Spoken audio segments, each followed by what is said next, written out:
చాగంటి కోటేశ్వరరావుగారి ప్రవచనాలకు యువత ఎందుకు ఆకర్షితులవుతున్నారో వివరిస్తూ ఒక చిన్న కథ కొత్త వెలుగు. వంశీ అనే యువకుడు నిత్యం ఒత్తిడితో గడిపేవాడు.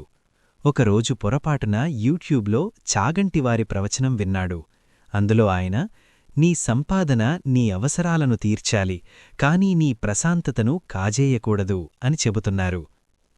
యువతను ఆకర్షించే ముఖ్య కారణాలు: 1. స్పష్టత, క్లిష్టమైన విషయాలను చాలా సులభంగా విడమర్చి చెప్పడం.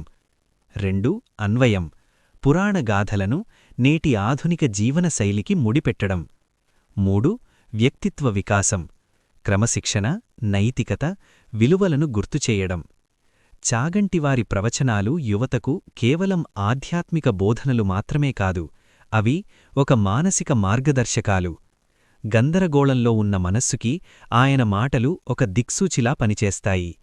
సంప్రదాయాన్ని గౌరవిస్తూనే ఆధునిక ప్రపంచంలో బాధ్యతాయుతమైన మనిషిగా ఎలా ఎదగాలో ఆయన ప్రసంగాలు నేర్పిస్తాయి.